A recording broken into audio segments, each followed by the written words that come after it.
Bamako ana lamini na bolomada dugu Mali kɔnɔ Mali kɔ kan Bouakari an bɛ bɛɛ lajɛlen fo k'u walimadɔn an sigira kɛnɛ kan laadala jɛmu anw fɛ yan sɛbɛnfura minnu bɛ laadala bɔli kɛ Bouakari Sidiki jamana kunnafoni a b'o de kofɔ dɛ bi ye ntɛnɛn ye duwaku daminɛ don diɲɛ duguba bɛɛ lajɛlen ye kelen ye sabula maanifi bɛ soli ka b'u ka so an bɛɛ lajɛlen de bɛ giri Bouakari Sidiki sɛnɛma fara mobilitigi kan n'o kɛra kaban an mana ɲɔgɔn sɔrɔ bɛɛ daw kan a na k'i ɲɛna ko diɲɛ wulitɔ don Bouakari a dɔw b'a la n'i tugura olu kɔ ka taa se u seyɔrɔ la i bɛ masa segin Ala ma anw fɛ yan anw kɔni mana bɔ an ka denbayaw la an bɛ arajo jɛkafɔ magɛn Bouakari ka na an kɛ sɛbɛnfuraw kan k'a sɛgɛsɛgɛ k'a kalan k'a lajɛ ni ka segin k'a lajɛ ka kɔrɔw ɲini ni ka kuma an ni ɲɔgɔn cɛ ne ko nin ko in a bɛ fɔ cogo jumɛn na nin kɔrɔ in ye jumɛn ye a ka ca Ala fɛ e min kalannen don ka tɛmɛ an bɛɛ kan ne ma kalan ayiwa jɔkun daminɛ tora de bɛ ka daminɛ kuma hakɛ to n tɛ mankan fɛ dɛnɛ fɛ Bouakari baara in di ɲɛ fo maa damadɔ ka fara ɲɔgɔn kan Sylvie ale kelen bɛ k'an jaw ta min ye kunnafoni yɛrɛ baara bɛɛ lajɛlen a ka tumu bɛ min bolo k'a tile o ye Jibson contrôle sabula kumakan minnu bi bɔ yan k'a sarada fiɲɛ tulukala fɛ o bɛɛ bɛ Jibi de bolo n'ale sɔnna ka ban Bouakari sisan an b'an jura a kan o bɛɛ bɛ Naam ne ko bala cogo bɛ di Bouakari Sidiki ne bɛ n bolo Bouakari don n bi bɔ ni sɛbɛn ye sɛbɛn min n'u k'a ma le serment kalekan maa min y'a sɛbɛn a tɔgɔ de ko Abubakar Berté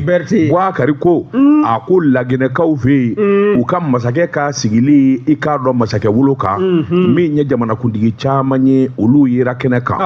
badenya ani teriya ka t'o jira Bouakari Sidiki i b'a ye k'a fɔ min ya an ka jamana masakɛ ye Asimi Goïta a kɛra n'a fɔ masakɛ wɛrɛ kun tɛ kɛnɛ k'a kelen kɔ sabula kɛnɛ bonya n'a karama hali min ye général min ye excellence Mamadi Doumbouya ye e ko a m'a sara minɛ o la de Bouakari Sidiki sɛbɛnnikɛla ko min ye Asimi Goïta ye i k'a dɔn tuma min n'a bɛ pankuru kɔnɔ dulɔkibajɛ fugulanjɛ Bouakari Sidiki ka sin ka na canjala kɛ ten ngami Ahmed Sékou Touré o to a la pankurutigi kɛnɛ min bɛ yen délégation ba in b'a nɔfɛ a Laginɛ bɛɛ lajɛlen taara kunbɛn u ka premier ministre min ye ministre des affaires étrangères ministre de l'intégration africaine et guinéen de l'extérieur u ka ministre secrétaire général présidence ka taa se ministre directeur du cabinet nin bɛɛ lajɛlen ani jama lahulata maliden minnu sigilen bɛ n k'i ɲininka Laginɛ Bouakari k'a dɔn ninnu de bɔra i ko kɔnɔkulu Asimi Goïta i b'a dɔn dankɔrɔba in a ka yɛlɛ man diya n'a ye nunkɔrɔ yɛlɛni kɛ ten dɔɔni Bouakari k'a dɔn a b'i bolo fila in kɔrɔta o jijalen bɛ a taamatɔ bɛ taa ten ngaki i yɛrɛ b'a dɔn nin ka kɛnɛ nin na nin farisogo y'a ta ye ani y'a ta ye sɛbɛnnikɛla ko Bouakari Sidiki kuma min n'u sera i k'i ɲininka kɛnɛ kan ni ayiwa a to a fɔra son excellence président du Mali Asimi Goïta Bouakari Sidiki k'a dɔn u kun bɛ balontankɛnɛ min na a kɛra n'a fɔ diɲɛ bɛ wuli hadamaden sɔngɔ to n'i ye maanifi kulekan mɛn Asimu sɛbɛnnikɛla ko Laginɛkaw b'a dɔn i k'a dɔn Mali bɛ baara min na Laginɛkaw b'a dɔn jamanakuntigi jɔyɔrɔ min b'a la sabula n'i ye diɲɛ kununko ta ka n'a bila bi la Laginɛ bɛ kɛlɛ min na i k'a dɔn o de ye jɔnya kɛlɛ ye a ko min ye kɛnɛ in ye a wasara sabula tuma min ni ko yɛrɛ bɛ ni ka ɲɛnatigɛ sa Asimi Goïta min ye journaliste ye olu y'a ɲininka a ko ale k'i sogo doni kana Laginɛ wajibi de don ale ka koyi ka sababu kɛ mun ye Laginɛ ni Mali fa kelen ba kelen o tɛ kelen ye a filanan ni maa ye degun sɔrɔ walima gɛlɛya y'i sɔrɔ i b'i teri dɔn o de senfɛ tuma min CEDEAO y'a ka ayiwa kow ta ka Mali sɛgɛrɛ san 2022 a donnama in kama Laginɛ kɔni de wulila k'a fɔ an tɛ k'a fɔ anw balima Maliw an balima sinji Mali k'a fɔ nin bɛ ta k'olu sɛgɛrɛ minandi don minande bɔ wa anw ka dayɛlɛlen filɛ an ka pɔri y'a ta ye an ka kwaji y'a ta ye Bouakari Sidiki sɛbɛnnikɛla ɲinɛna ka min sɛbɛn a donnama in kama maliden dɔ bɛ yen Seydou Nantɛmɛ o ye camion kɛmɛ 5 di fu a k'o fana kan ka fɔ a ko n'i y'a ta k'a lajɛ a ko min ni min kɛra Laginɛ fɛ kununko min ye Ahmed Sékou Touré ka n'a bila n k'i ɲininka Modibo Keyita la ninnu minnu y'an ka jamana tutigɛ a ko i k'a dɔn wajibi don ale Asimi Goïta kan hali n'a sɔrɔla ko caman b'ale bolo Mali la ka y'i kɛnɛ kan a ko y'a nakun dɔ ye o tuma Laginɛ masakɛ fana a sigi cogo in o bɛɛ n'a ale ma hali a bɛ dugawu don de kɛ sa min kɔni ye laginɛ i k'a dɔn ani Mali ɲɔgɔn dɛmɛ ani sigiɲɔgɔn bonya min b'a ni ɲɔgɔn cɛ dɔ ka far'u kan a bɛ dugawu kɛ masakɛ kura min sigira n'o ye Mamadi Dunbiya ye fanga in a minɛcogo ɲuman Ala k'o d'a ma n'o tɛ masakɛ caman kun bɛ kɛnɛ kan o Paul Kagame ka bɔ Rwanda Julius Manda Bio Sierra Leone Adama Barrow ale bɛ bɔ Gambie Mohamed Ould Al Ghazouani Mauritanie Joseph Bokia Libéria Monsieur Petit Pays Mauritanie Joseph Bokia Libéria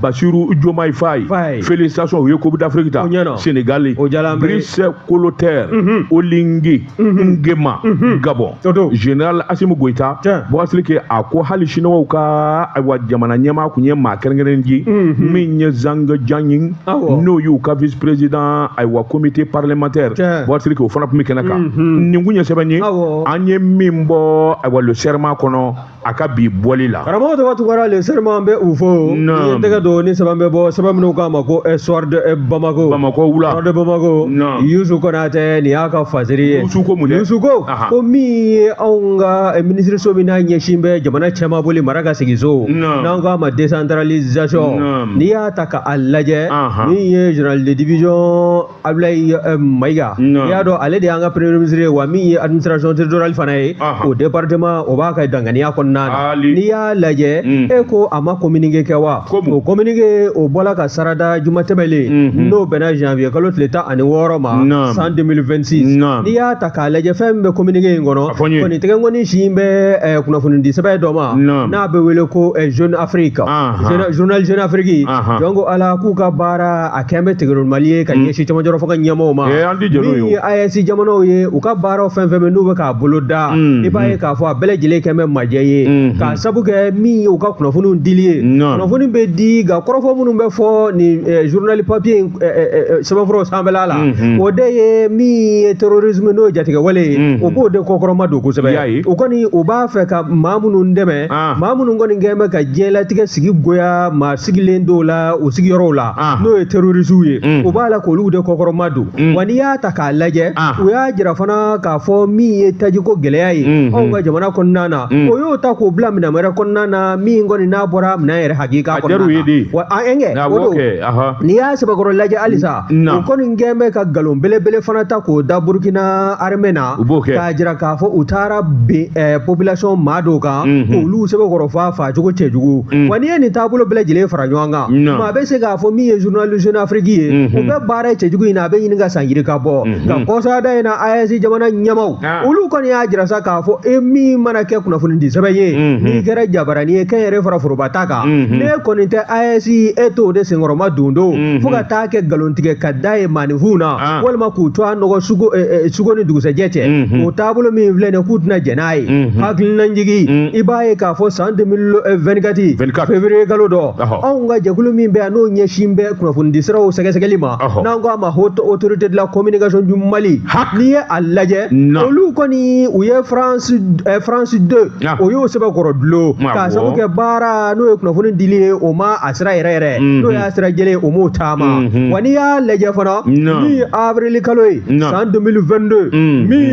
kuna fundi sira flafana bay no radio France International ngwa ko RFI na figi RFI koni ni ya seba korod laje France 24 nunu bele jele ko kelen jego ye nunu bele jele koni u jaga chari jamana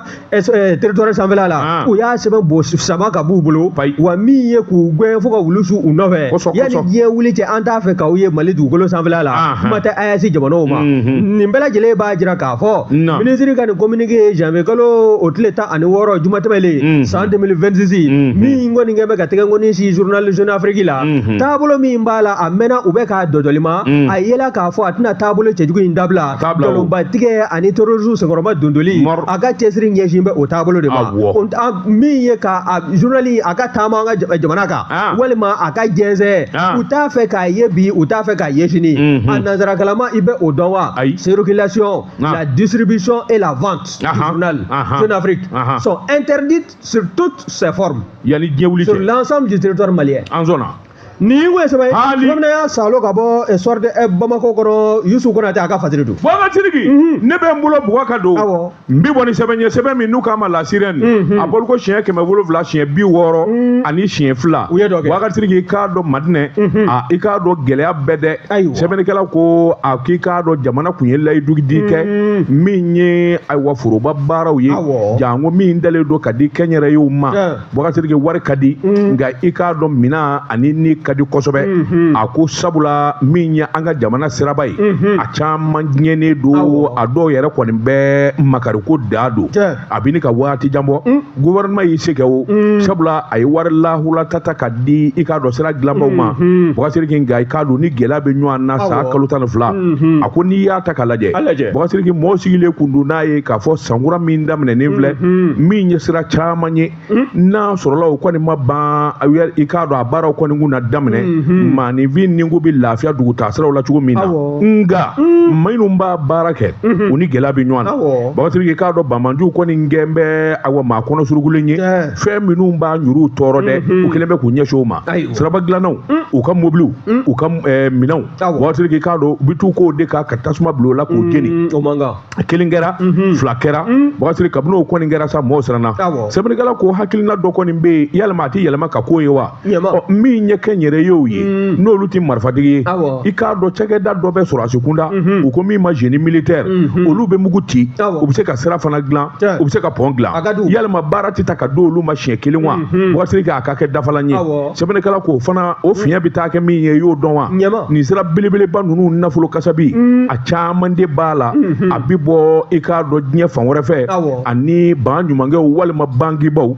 olu dun fana jɔlen don min ka o de ye u ka wari foyi den kelen de ta fɛn o fɛn n'a bɛ taa sɔrɔdasi sira fɛ o ko wari tɛ don o la o tuma bawo n'a ɲaamina tɛ se ka wari réclamer dɛ voilà o tuma an bɛ dɔnni minɛ ko bi yalima yɛlɛma kura man ka kɛ wa hakilila kura man ka kɛ wa tiɲɛ don min ye Bamanjuw ye u bɛ bi mɔgɔw ka i k'a dɔn sira dilan na dugutaa siraw fɛ nka min ye Bamakɔ dun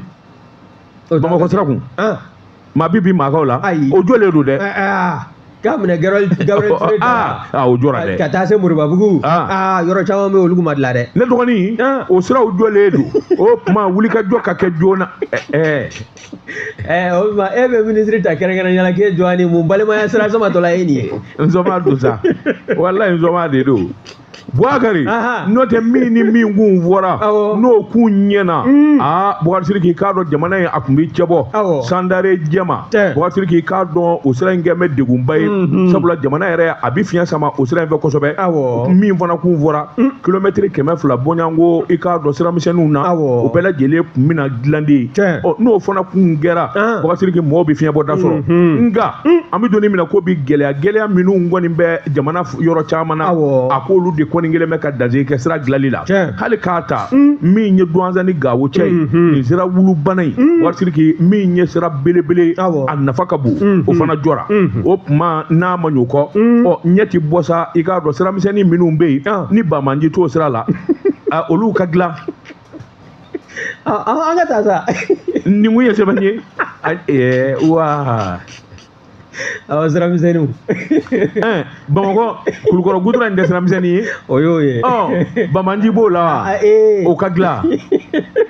n'an tora k'o ye an b'a fɔ ko a bɛ ɲɛ o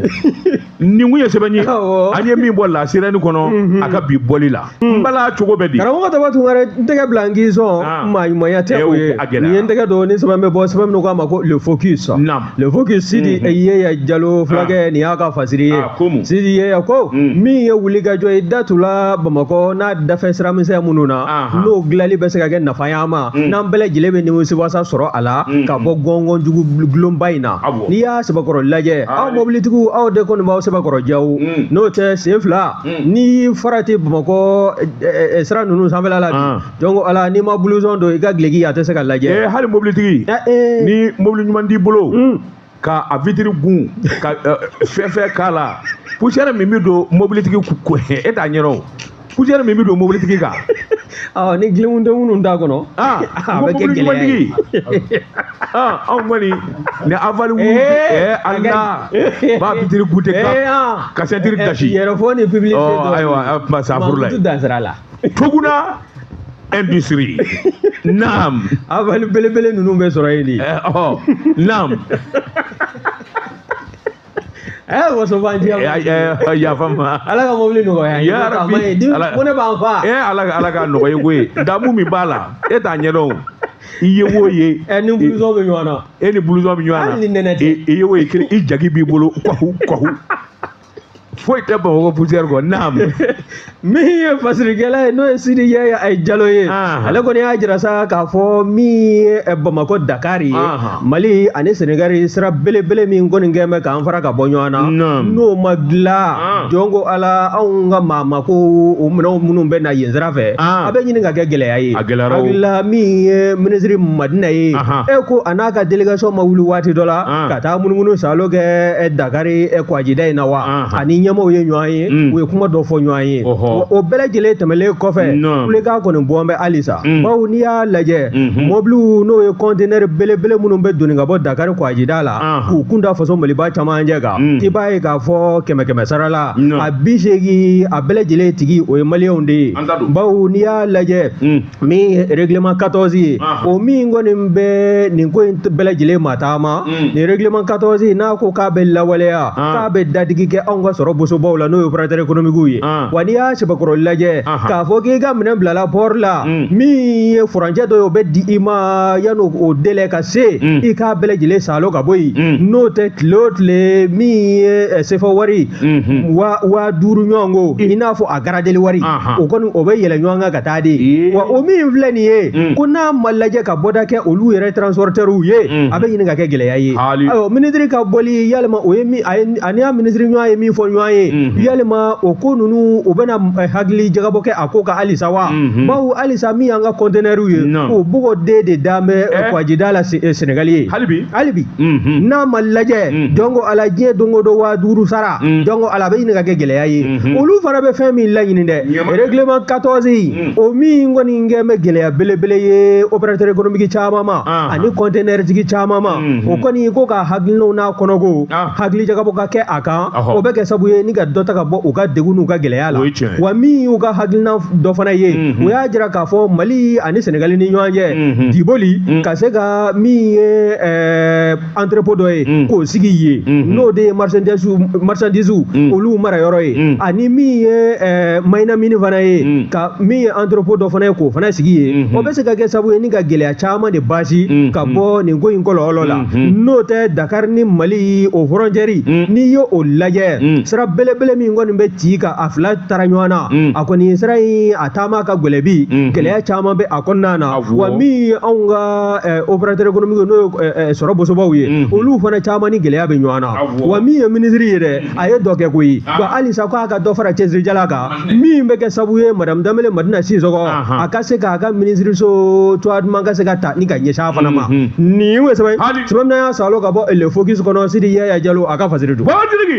Npogotigini a kɔnɔya fɔlɔ mana kɛ filaninw ye a laban bɛ sera den wolo ɲɛ. Siga t'a la. Boubacar n bɛ bɔ ni sɛbɛn ye sɛbɛn min n'u k'a ma alternance Boubacar sɛbɛnkura nin y'a bolo ko siɲɛ 190 ani siɲɛ 8 maa min y'a sɛbɛn a tɔgɔ de ko Yusufu Sewu Sɔgɔ. Boubacar i k'a dɔn kiiri bɛ sen na kiiri min bɛ sen na Boubacar i k'a dɔn maa gansanw tɛ jamana minnu y'a mara ka tɛmɛ k'a diribaw ani baarakɛlabaw Boubacar i k'a dɔn kabilatigiw sɛbɛnnikɛla ko olu de ka kiiri bɛ sen na sabula min ni min dalen don ɲɔgɔn kan o de ye affaire paramu ani ambreur Boubacar i k'a dɔn a kiiri a ma kunjɛ ban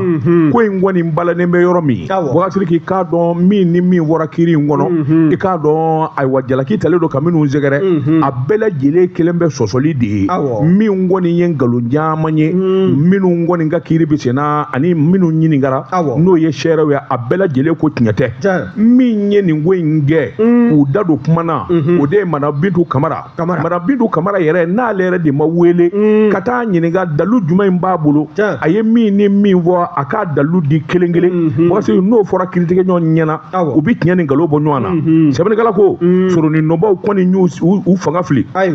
u ye fɛn bɛɛ lajɛlen kɛ k'a ɲini min kɔni ye ayiwa madame Bintu Kamara ye Babidu ka wele sabula ale de ye rapport in kɛ min ni min y'a bila a la ni dalu minnu b'a bolo a k'a fɔ waati sɛbɛnnikɛla ko n'o y'i bɔ a la maa fɔlɔ min welela ka t'o ɲini ka kiiri bulon kɔnɔ o de ye Cɛnna Ngulubali i k'a dɔn tuma min n'a welela ale yɛrɛ ye minisiriya kɛ jamana in kɔnɔ waati k'a dɔn kadiri belebele don mɔgɔw ka bonyaba b'a ka kabini Musa Tarawele tile fo ka n'a bila bi la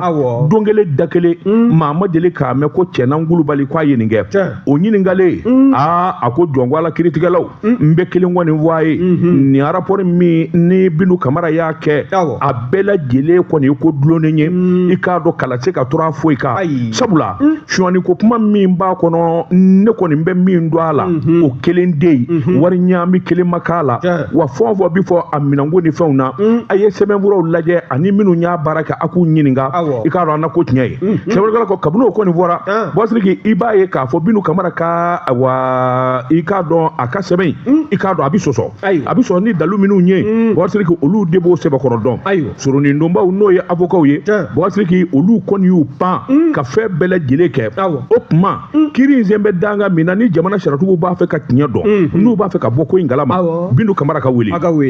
tribunal y'a jira k'a fɔ min kɔni ye Bintu weleli ye e ko o tɛna to waati wɛrɛ la de Bɔsiriki kabini o kɔni kɛra sa kiiri in kɔni gɛlɛyara sabula soronin donbaw kɔni b'u sɛbɛn kɔrɔsɔn tribunal yɛrɛ laban e ko a tɛna jɛ Bintu Kamara kɔ de min kɔni dɔnnen don ani min fɔra sɛbɛnnikɛla ko n'o kɛra Bɔsiriki u bɛ dɔ fa ni mɔnɛ ye ka sababu kɛ mun ye nin kadiriba minnu ye baara kɛ jamana kɔnɔ ka kɔrɔ Bɔsiriki k'a dɔn kabilatigiw don dutigiw don Bɔsiriki k'a dɔn a dɔw b'a la k'a fɔ k'olu tɔgɔ kɔni ka tiɲɛ k'u ye suɲɛni kɛ yanni diɲɛ ka wuli Bɔsiriki dɔw b'a la min ye faso ka dɔrɔmɛ kelen ye olu tɛna dun nka a bɛ se ka dɔn min na kiiritigɛlaw de bɛ se k'u jɛya Bɔsiriki nka jɛyali in fana bɛ se ka sɔrɔ min na fan fila bɛɛ lajɛlen ka ɲininka ni ka kuma madame Bintu Kamara o kuma a ye kose sabula a donna min kama expert comptable Bɔsiriki ale de ye nin jate in bɛɛ lajɛlen bɔ ni ka taa sɛbɛnfuraw da jamanakuntigi kɔrɔ wari min détourna nin don Bɔsiriki a ka bon hakili ma sɛbɛnnikɛla ko ni dun donna dossier in yɛrɛ kɔnɔ k'a sɛgɛsɛgɛ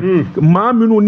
n'u jalakilen don sɔrɔdasi jalatigi b'a la minisiri kɔrɔ b'a la jamana in kadiri kɔrɔw b'a la Bɔsiriki sɛbɛnnikɛla ko i k'a dɔn a nkalon n'a tiɲɛ a bɛ se ka dɔn fɛn kelen min na o ye kiiritigɛlaw ye nka kiiritigɛlaw n'u y'a kɛ fankelen vari ye Bɔsiriki k'a bɛ gɛlɛya sabula min ye avocat ye olu kɔni jɔlen don jɔyɔrɔ min na o t'a duman ye koyi sabula olu ko ni Bintu yɛrɛ ma wele e ko olu yɛrɛ t'u ka duloki yɛrɛ bɔ k'a da wa o t'a gɛlɛyalen yɛrɛ o y'a tiɲɛni yɛrɛ ye a bɛ wele soronin donbaw ko Bɔsiriki nin ko in tiɲɛ n'a nkalon a bɛ se ka bɔ yɔrɔ min ni k'a jɛya o ye Bintu ka wele k'a ɲininka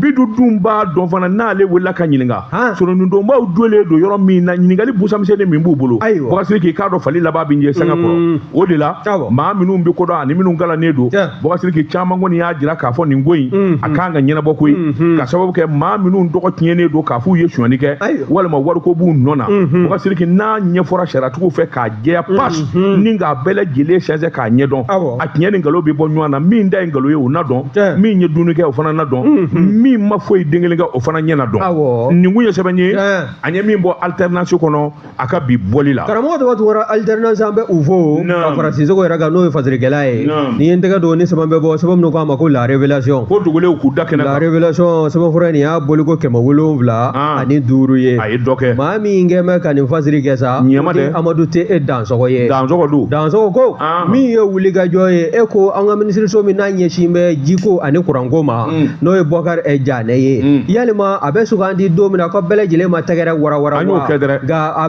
sugandi waati kana se bi ma a kɛn bɛ jigilatigɛ ye bawo min ye jigiwaaro ye o kɔni ye maliden kelenna bɛɛ lajɛlen sɔrɔ k'i to i sigiyɔrɔ la k'a sɔrɔ a ma kɛ tɛgɛda ɲɛkan o jigilawaaro ye n'i y'a sɛbɛkɔrɔ lajɛ san o san i b'a ye nin san damadɔ in kɔnɔna na cɛmancɛ fɔ ka ɲɛmaw olu ye miliyari ba kule de caman yara k'o di min ye ministre de l'énergie de lo o ɲɛmaya so ma waasa min ye énergie jumali ye a ka se ka courant caman bade la k'a di maaninfinw ma jamanadenw ka se ka courant sɔrɔ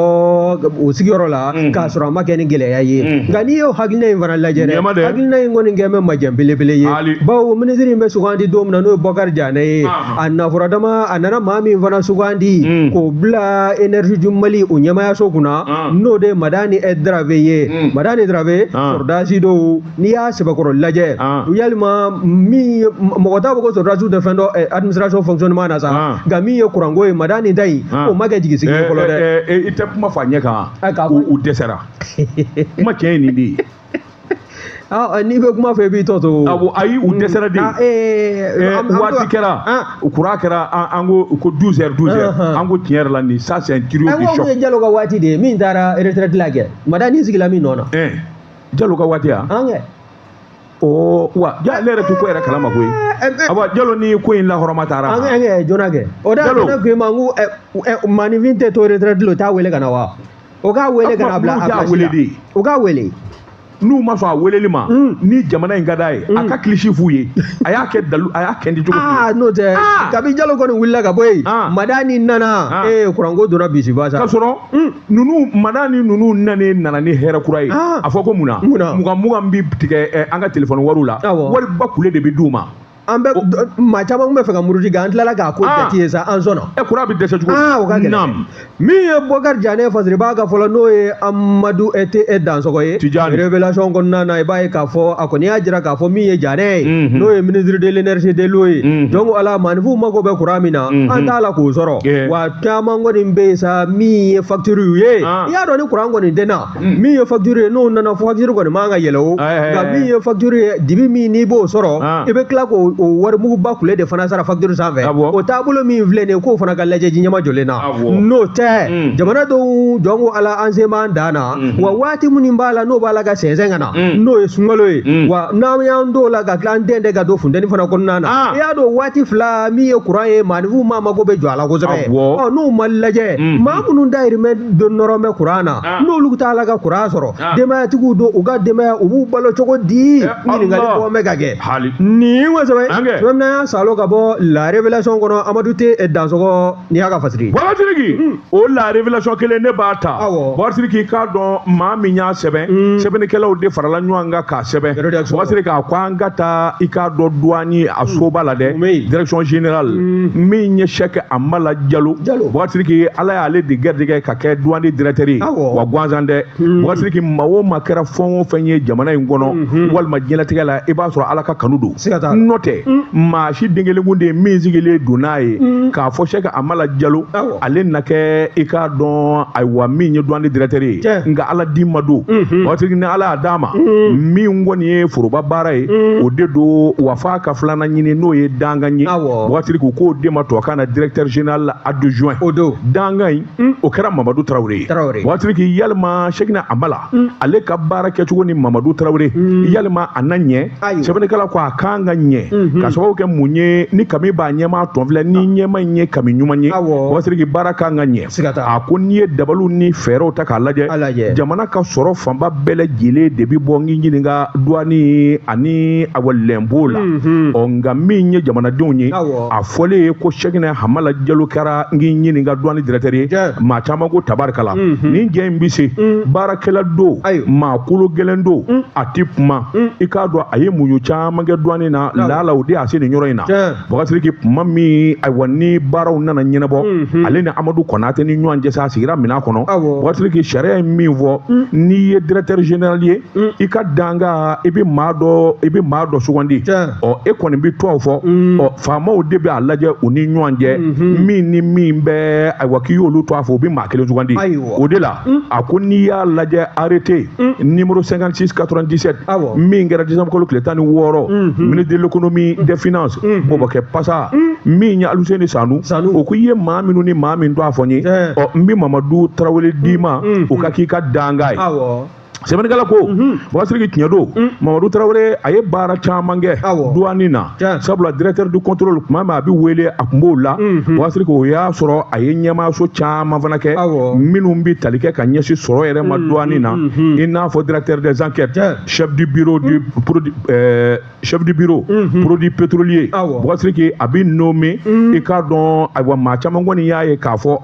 min kɔni ye danga in ye a fana ni jɔyɔrɔ in ka kan kosɛbɛ nka wulikajɔw ni jateminɛ na foroba baara kɔnɔ Boubacar i k'a dɔn maa bɛ jateminɛ kɛ Cheikh Amala Diallo Boubacar i k'a dɔn minnu b'a dɔn olu ko baarakɛla kolo girin don Boubacar i k'a dɔn a ni y'a ta ye n'a ko min bɛ kɛ o bɛ kɛ nka ni maa dɔw farala ɲɔgɔn kan Boubacar i k'a dɔn minnu kan k'i dɛmɛ baara in kan ka kɛ kɔnɔnajɛya ye i y'a dɔn min ye Mamadou Traoré i y'a dɔn ɲɛmaya kun ka d'ale o joli Mamadou Traoré DGA in ale ka ɲɛmaaba ye n'i kɛra ɲɛma ka danga ye o kɔni douane na n bɛna kelen f'i ye douanier tɛ yen min di sogo k'a n'i k'i b'i kɛ directeur de douane ye walima k'i kɛ ministre ye o b'a fɔ directeur ne m'a dɔn fɛn o fɛn b'a la a ka di de nafa de bɛ ministiriya u t'o fɛ douanier tɛ yen douanier kolo gɛlɛn tɛ yen ko min di da ka sogo fo n ka kɛ directeur ye joona la b'a dama min dɔn n'a dama min ye baro kɛ ala ka hinɛ IBK ka ministre kɔrɔ in na min sara sa k'i tɛ douanier la f'a jamu ye Kulubali c'est un non politique là ne t'a dɔn n ɲinɛna kɔ ala politique maa kun don an ka taa sa Zoumana Mori la ila u ye Zoumana Mori kɛ ministre ye a tun t'o fɛ fiyewu a bɛ directeuriya in de fɛ nin kamalen min filɛ nin ye Mamadou Traoré o fana tun bɛ directeuriya nɔfɛ cogo min a ma kɛ danga ye wa u ma hɛrɛ wari sa ale kun waati tɛmɛna i bɛ ka tile la sɔni dɔ bɛna kalo tigɛ a ye ten i bɛ k'a ye i bɛna nommé nin di a b'o di a kɛra danga ye a kɛra danga ye ala de bɛ maa sɔn koyi an kɔni sigilen don k'a lajɛ sa Boubacar yalima a maa fila yalima u na nɔbɔ wa sɛbɛnnikɛla k'o kan ka nɔbɔ ni a wa danga y'a dɔn k'ale ye danga ye Boubacar ka tugu i k'a dɔn DG la a ko sika ko nin da la jamana bɛ nafaba sɔrɔ a la sabula nin jɛ fila fɛn o fɛn filɛ nin ye ninnu bɛɛ lajɛlen bɛ douanier baara dɔn nka latigɛ ka kɔrɔ jɔn ye ni ala ye maa min da k'a fɔ a bɛ k'i ka faama ye i tɛ se k'o bali nin kun ye sɛbɛn ye an ye min bɔ la révélation kɔnɔ ko dogolenw k'u da kɛnɛ kan karamɔgɔ tɔgɔ tun kɛra la révélation ne y'o bila soir de Bamako n bɛ o ta fari Fadiri Kɛba o de ye Laya Jara ye Laya ko k'an ka taa fédération malienne de football la dɛ FEMA foot min ye Mamutu Touré ni bɛɛ lajɛlen b'a wele ko Bavier ale n'a ka dankan n'o ye vice présidence maa saba ye ka taa se bureau membre maa 5 wɛrɛ ma o y'u ka démission n'o y'u ka baara bila sɛbɛn ye o taar'o di FEMA foot secrétaire général ma baara ninnu bɛɛ lajɛlen fɔlɔ ka kɛ est-ce que ça c'est officiel ala n'a kɛra a kɛla sa hali o don o bɛ k'a kalan ni sigasɛgɛ ye o kɛla koyi vous rappelez est-ce que c'est officiel Bavier a démissionné i ko mun awɔ a ko awɔ aw ma e bɛ siga kuma na cogo di n'i démissionnera anw ma démissionné i démissionné na e bɛ se ka kɛ faama ye ka tɛmɛ faama yɛrɛ kan wa e ka démissionné kan hali k'i sara an na ko a bɛ na waati min na a kun saralen la wa ala aw ka tulu sɔnsɔn o de banna anw tora an yɛrɛ la o kuma Bavier wala e ma dɔn e y'anw fa anw ka nin mankan ba in ni nin gɛlɛn ba in ye a tɛ passé a ma passé ayiwa naam min ye Mamutu Touré ni bɛɛ lajɛlen b'a wele ko Bavier danga n'o ye vice président maa saba ye ka taa se bureau o membre maa 5 ma ninnu bɛɛ lajɛlen de y'u ka baara bila sɛbɛn dilan sa ka taa di FEMA foot a secrétaire général ma baara ninnu bɛɛ lajɛlen baara ka kɛ kununko min bɛna kari ma janvier kalo tile 18 san 2026 n'i y'a sɛbɛkɔrɔ lajɛ fédération malienne de football n'o de bɛ farikolo ɲɛnajɛ n'o ye dolanci ye kɛrɛnkɛrɛnnenya la n'a b'o kuma ninnu bɛɛ lajɛlen maana wa ale de b'a ko bɛɛ lajɛlen ni ka a dɔdɔlima a bɛ gɛrɛgɛrɛ ani kamanagan kɔnɔ a bɛ ɲini ka waati bɔ nka n'i y'a sɛbɛkɔrɔ lajɛ min ye maa 10 fo ka taa se maa 13 ma ka kɔn Bavier n'a ka maa ninnu ka démission n'o y'u ka baarabila ye i b'a ye k'a fɔ olu fana tun ye walan sɛbɛn n'o ye comité exécutif maa dɔw ye wa olu fana y'a jira fana k'a fɔ u ka walan sɛbɛn o de bɛ tali kɛ wulikajɔ ni laɲini na min kɔni bɔ bɛ jamana de fama yɔrɔ k'a fɔ min ye fédération n'o ye fɛnmafuti ye u ka wala sɛbɛ min ye bureau kura ye n'o ye assemblée foroba lajɛrɛ kura ka se ka sigi sen kan bureau kura o ka sigi sen kan min ye ɲɛmaa kura ye o ka sugandi nka n'i y'a lajɛ ka kɔni waati ye min ye pétition dɔ ye e ko kun t'a la ka munumunu réseaux sociaux sanfɛ wa min ye tɛgɛnɔbila n'an k'a ma ko signature ba 13 ani 700 o sɛbɛnfura de tɛgɛnɔbila la o de o signature de kɛla ko mun pétition kɛ fédération ka démissionné awɔ maa kura ka sigi minnu y'a ɲini awɔ o kɔni olu y'o tɛgɛnɔbila sɛbɛn sɔrɔ u bɛ munumunu salo la wa a jirala fana k'a fɔ min ye anw ka gɛlɛya ye n'o ye fédération yɛrɛ a membre kunfɔlɔw ka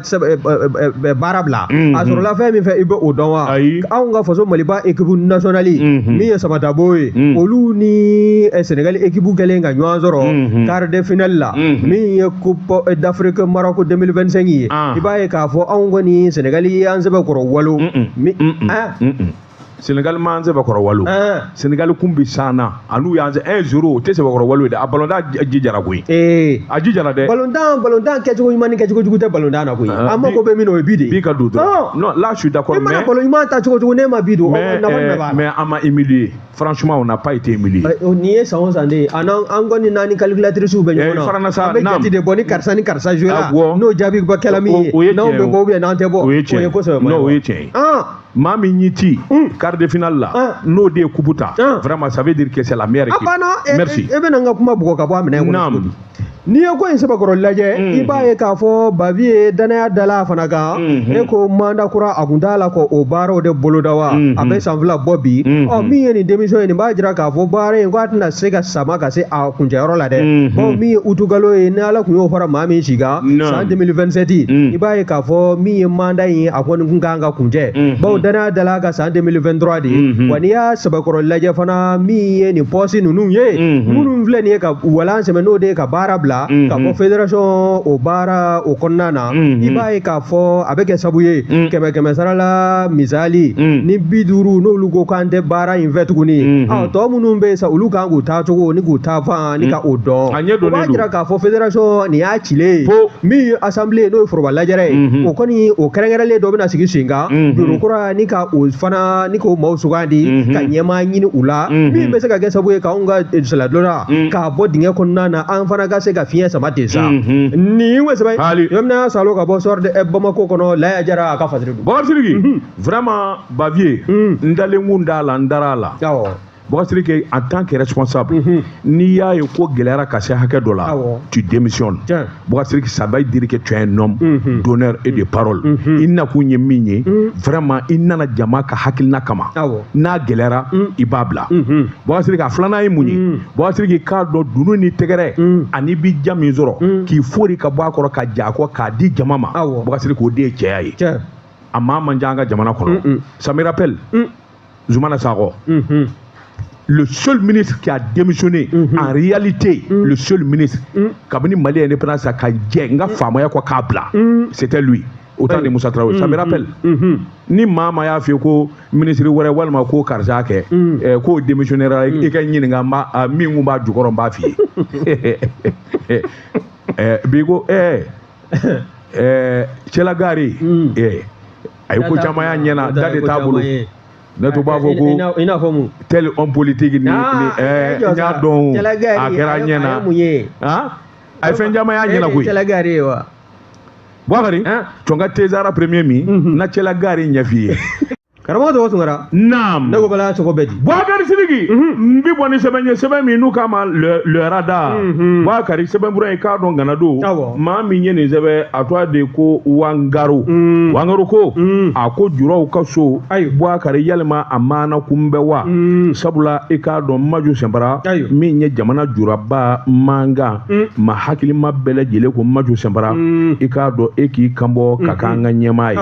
Bakari maa min ni maa min min bɛɛ n'olu tugulen don Majukɔ Boubacar n'a fɔra ko ayiwa vote kɛra sini a ti maa si kamana guwan nga Boubacar Sidiki k'a dɔn jamana in ye jamana in de ye sɛbɛnnikɛla ko Maju ye baara min kɛ chambre commerce la a ye nali kungurunin min kɛ fo ka se bi ma Alhaji Maju i k'a dɔn wulikajɔ ni jateminɛ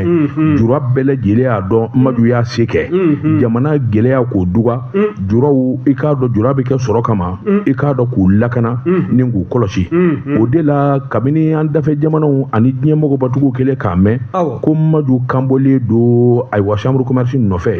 Niger Burkina sɔrɔ busoba minnu bɛ yen sabu bɛɛ lajɛlen bɛ ɲɔgɔn dɔn Boubacar Sidiki k'a dɔn an ka jamana lamini in na ka taa se Dubaï a jagokɛlabaw Chine Turki Europe jamana ninnu bɛɛ lajɛlen ko Maju ne kɔni ye kan bɔ Mali ye i k'a dɔn a chambre commerce nɔfɛ an b'a dɔn an ka jamanaw bɛ gɛrɛ ɲɔgɔn na i k'a dɔn sanni feere ani sɔrɔ jiidili la Boubacar Sidiki o ko i k'a dɔn o wasara i k'a dɔn ayiwa kuma caman ye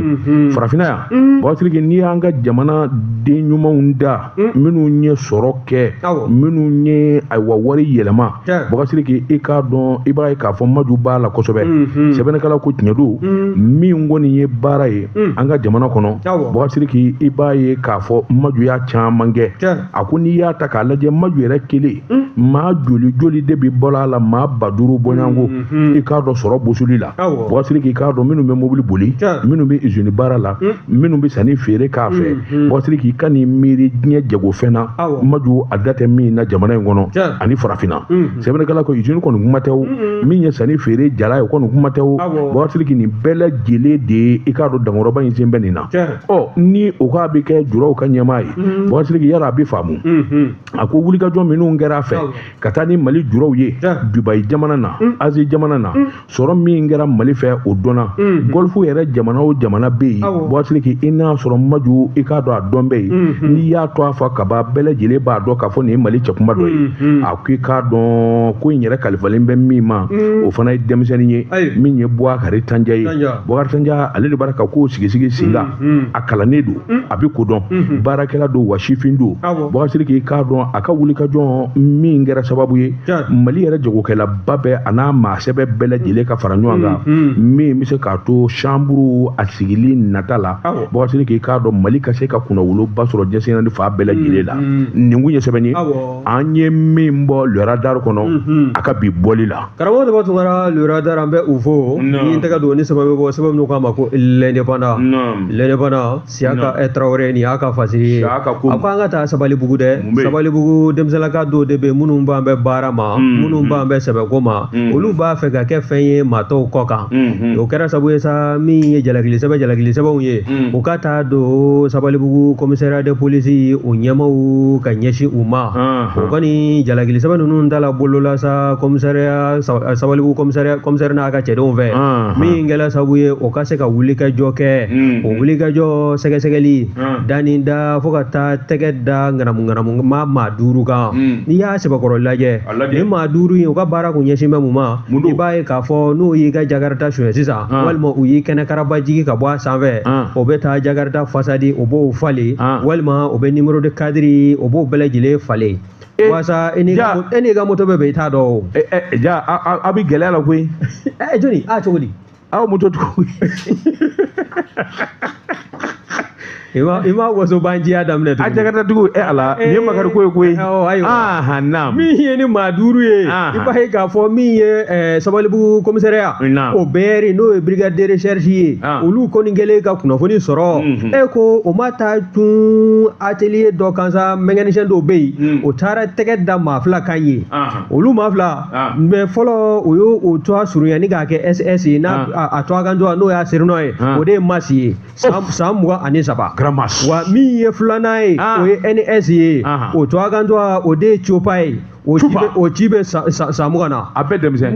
ninnu minɛlen i b'a ye k'a fɔ e ko o ma ɲɛfɔli kɛ wa o y'a jira k'a fɔ olu dama tɛ koyi maa 3 wɛrɛ min bɛ yen o y'olu fana tɔgɔ bɔ gundo la ni k'o di brigade de recherche ma Sabalibugu commissariat polisiw ma min fɔlɔ o fana o ye MS ye MS o ye san 23 ye YS san 20 ka taa se ZD ma o ye san 21 ye ninnu ka baara kɔni i b'a ye k'a fɔ o taara NS ka so kɔni sɛbɛkɔrɔ Larawe o larawele ko o bɔra ni facture sushi dɔ ye minnu kɔni b'a jira sa k'a fɔ ni moto fan minnu falenna ani numéro de cadre mana falen o kɔni o bɛ sɛbɛnfura kura de dilan a la min ye moto san sɛbɛn kura ye o bɛ dilan a la e min b'a fɛ k'a san tuguni e b'a san mototigi yɛrɛ kɔni n'a ka moto bɛ circulation na e yɛrɛ t'o dɔn tuguni bawo fasadi falenna ka numéro de cadre o falenna wa n'i y'a sɛbɛkɔrɔ lajɛ nin bɛɛ lajɛlen b'a jira sa k'a fɔ ni maa 5 ninnu kun bɛ jɛjuguba dilan bolimafɛn bɛ suɲɛ maa 3 fɛ 2 bɛ yen olu kɔni y'u ka mécanicien ye olu de bɛ tila ka client ɲini a la